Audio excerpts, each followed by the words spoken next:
Hey guys, this is Anygame here. Today I'm going to be giving you guys this video called my 6 reasons why I like Civil War better than Batman vs. Superman.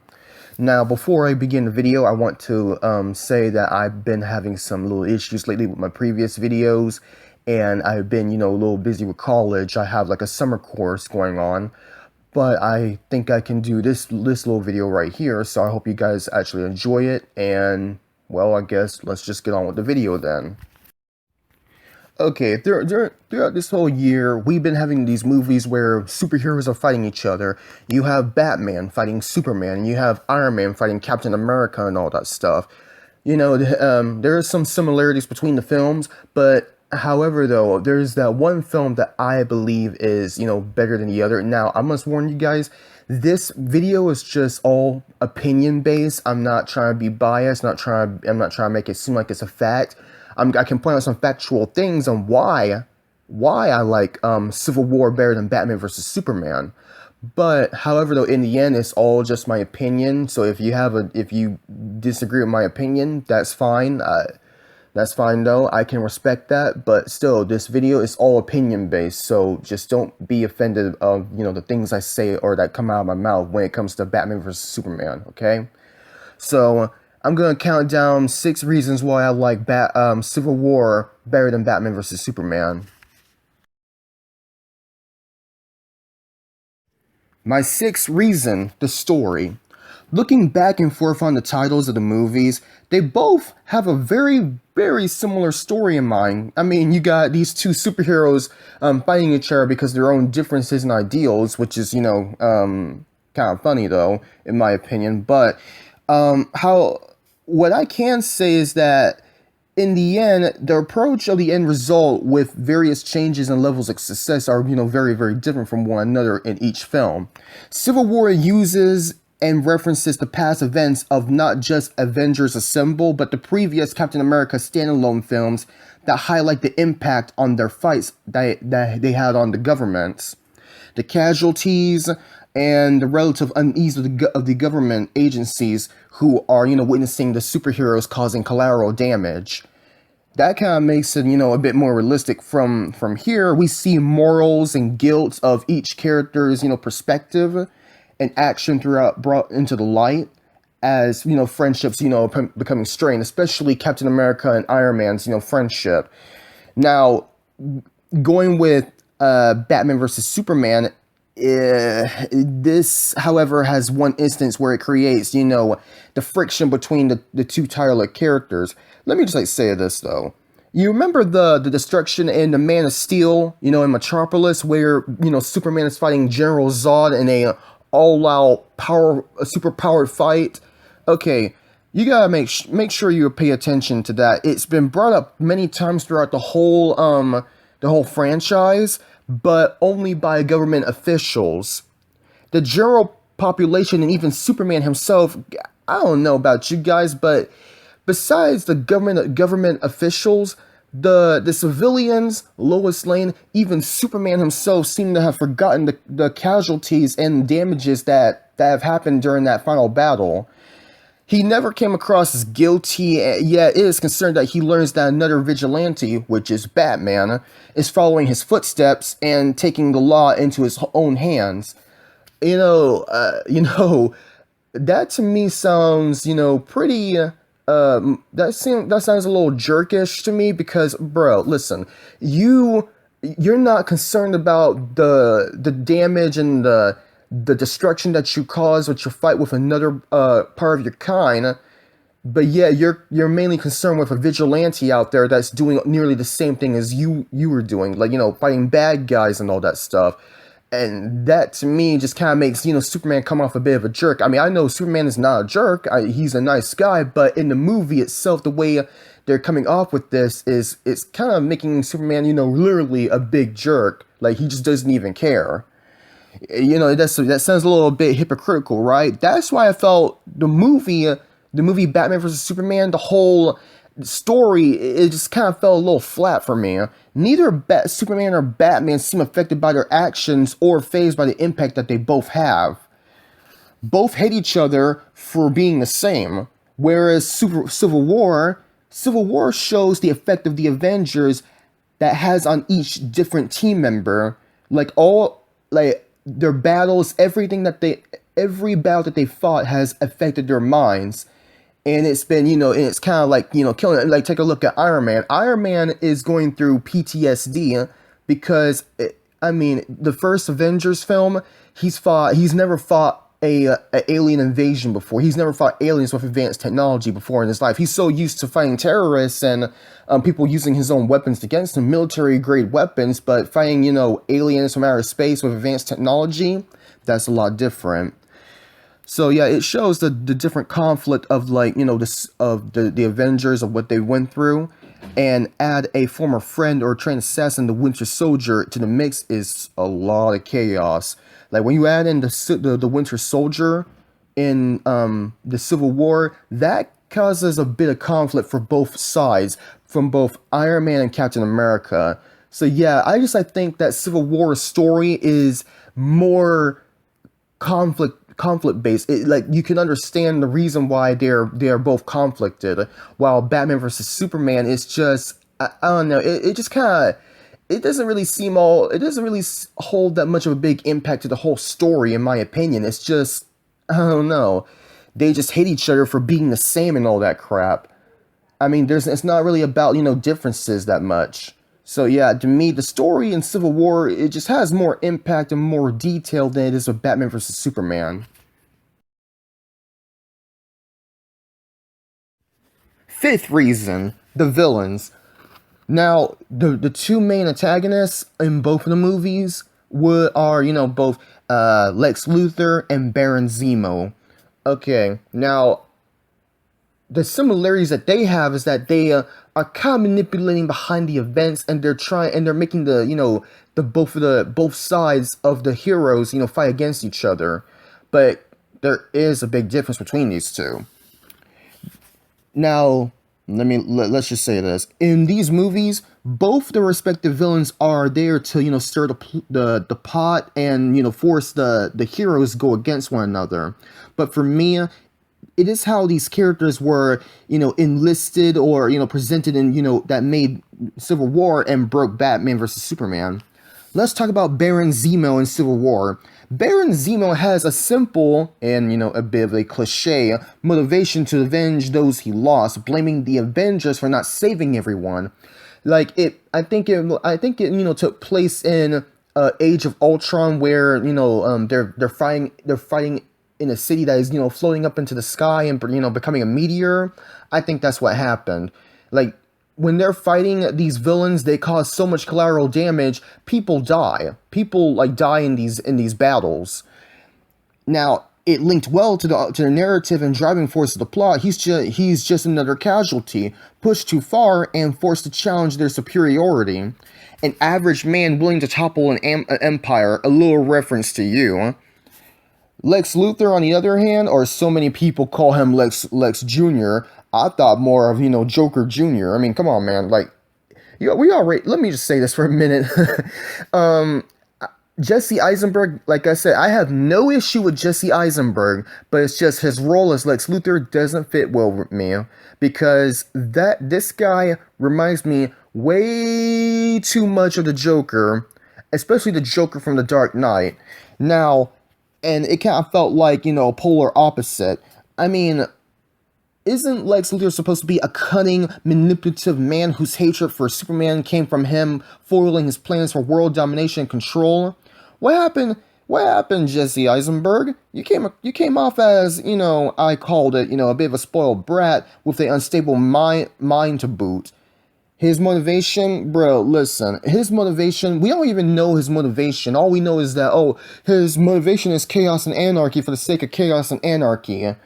Like, there is no real motivation behind him trying to kill Superman. Like, why is he sending a monster, which is Doomsday, a monster that is 1,000 times more dangerous than Superman, to kill Superman?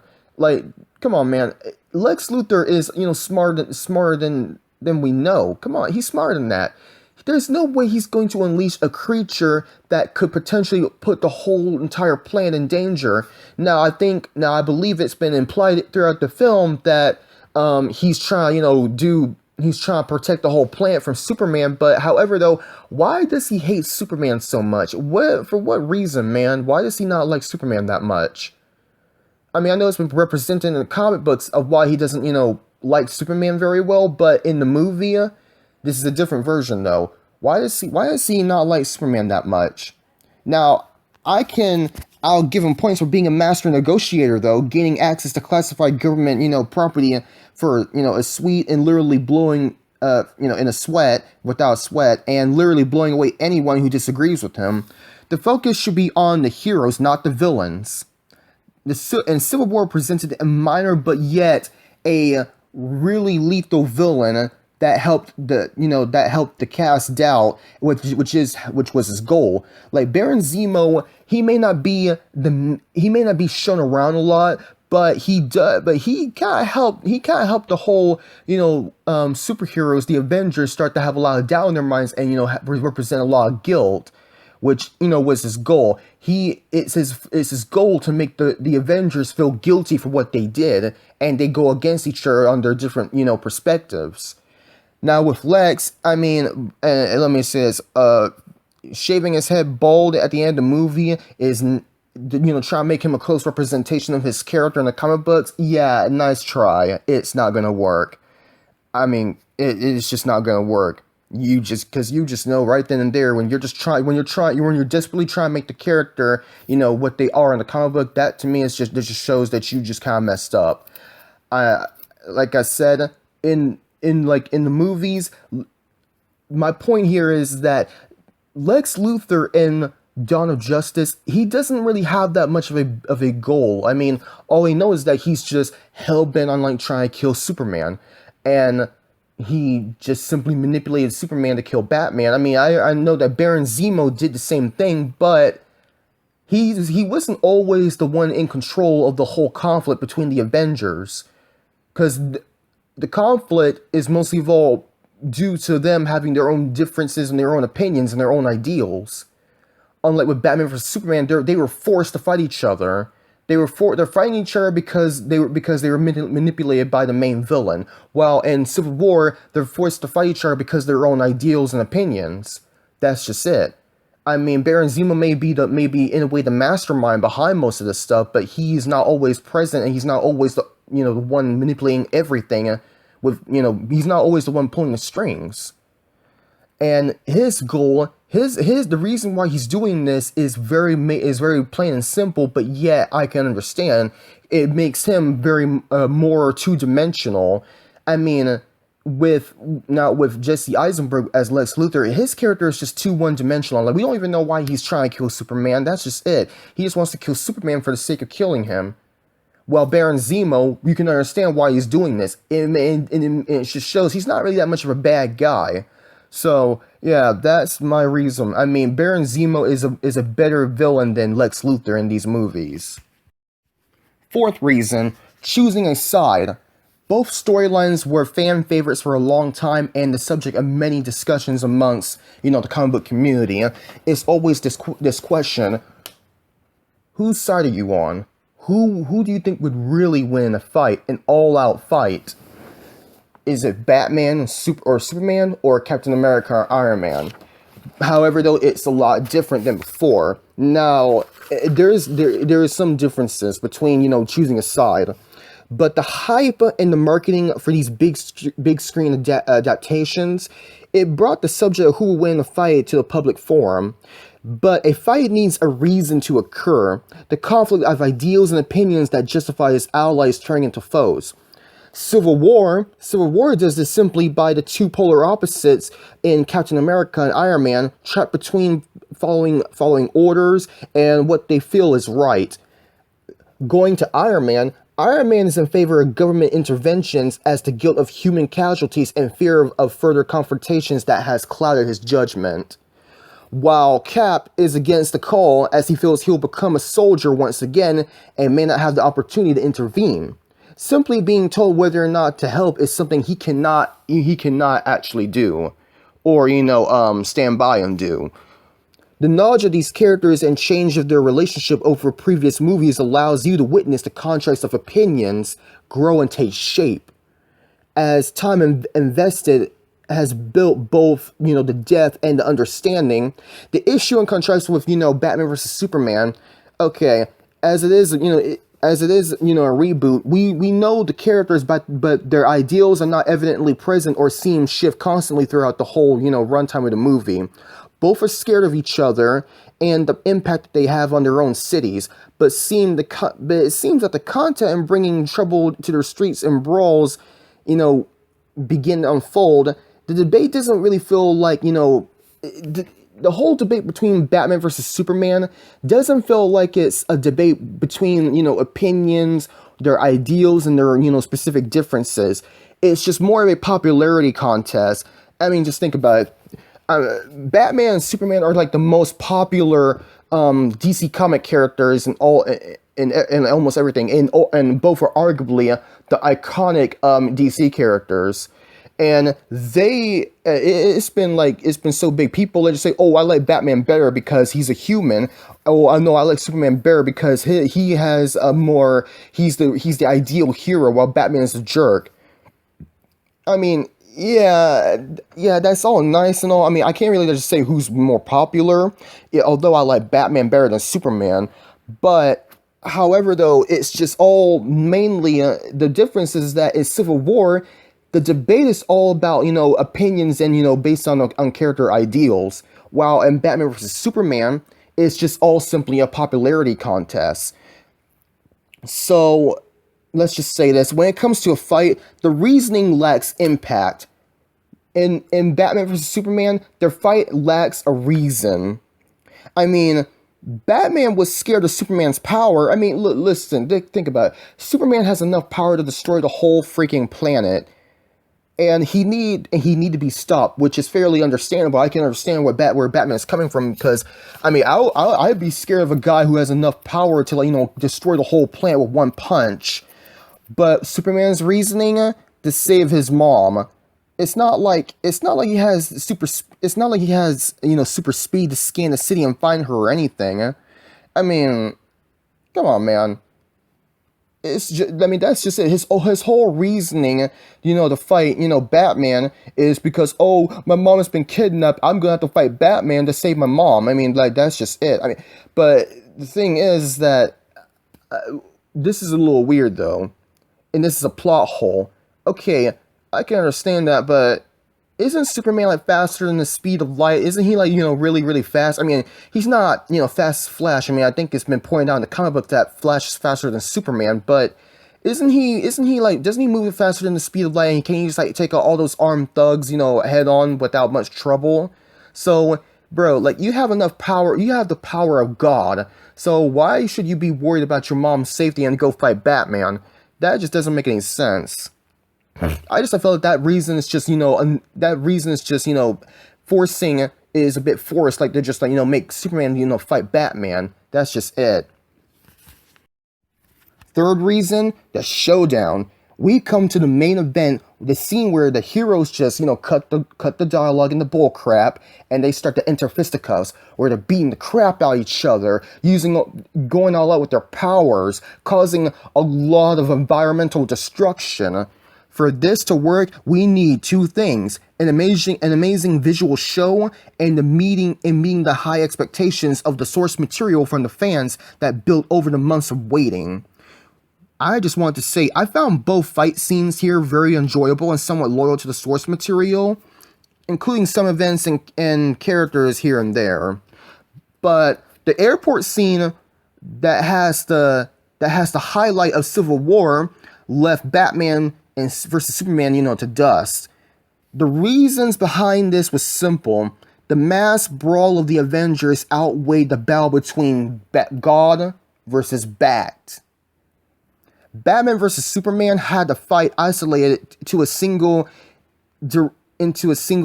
abandoned building, while Civil War's confrontation took place in an abandoned airport. Okay, utilizing all things are all available, including vehicles and buildings, to show that no one is holding back. It was a fight to prove who is right as well, who is stronger.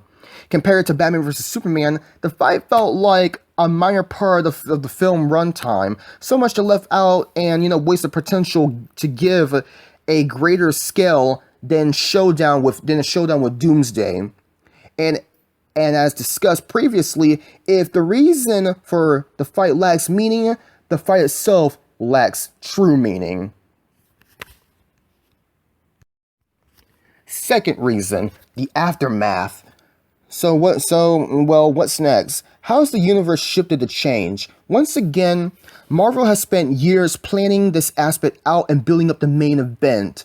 And you guys know what I'm talking about. Oh yes, the Infinity Wars. DC only recently announced putting their hat onto the SMAG universe ring to their equivalent of the Justice League. However, the negative reviews of Batman vs. Superman has left the plans hanging by the thread, and recently forced a change of tactics, such as having to reshoot, the Suicide Squad and give a more comical twist. Okay, well,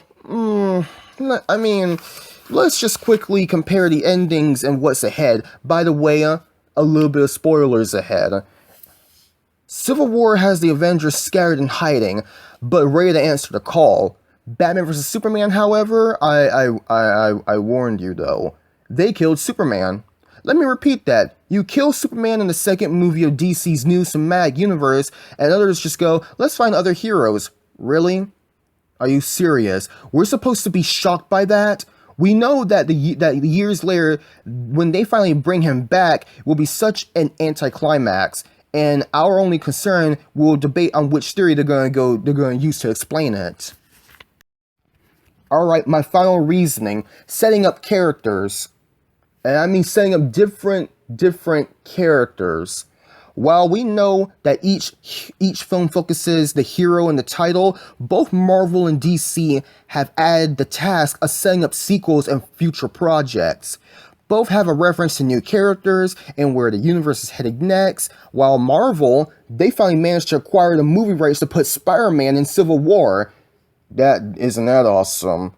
Now, before I continue on further, I must admit, seeing Spider-Man in Civil War, to me, that was pretty damn shocking. But in the scenes he's in, he stills them with his naivety, his naive personality and witty sense of humor, and is probably really that close to his comic book adaptation yet. And he's easily relatable and gels well with the current roster. DC, however, to me, DC just kind of took a forced and somewhat lazy attempt to set up the Justice League. Wonder Woman is in the movie. Despite the finale, she had no impact to the story other than add on to the runtime. She's kind of like there for fan service and for marketing, which is to me a damn shame. And the scenes showing the other heroes, it felt like afterthought. Like this, I admit the scene showing the other Justice League members is, to me, it's a little shocking, but to me, however, it's incredibly forced. It was just kind of, a little embarrassing. I mean, would you really send classified information and secrets all over an email attachment? I assume Batman is smarter than that. Otherwise, the title of World's Greatest Detective seems misplaced. The title and content of this article may have a huge sense of bias here. I must admit, but believe me when I say that Batman vs. Superman did have some good moments and should serve a suitable base for DC to create a cinematic universe. But even before Civil War hit the big screens and show them how it's done, the cracks and flaws in Batman vs. Superman started to show, struggling to make a dent in the armor that is, Marvel's long-running success. We can only hope that DC can learn from their mistakes and negative reviews to make the universe that is not only a rival to Marvel's universe, but better meet the expectations of the fans that have waited decades for their favorite comic books to be done, with the Justice League. The Justice League, man. I can only hope that they learn from their mistakes and they, live up to the high expectations of DC comic fans. But yeah, that's all I gotta say for my final reasoning. that was my top 6 reasons on why I like Civil War better than Batman vs. Superman. If you really liked the video, please go ahead and like away. And if you want to subscribe for more videos on my content, just go ahead and go on my channel and click the subscribe button if you must. Otherwise, I'll see you guys next time. Bye-bye.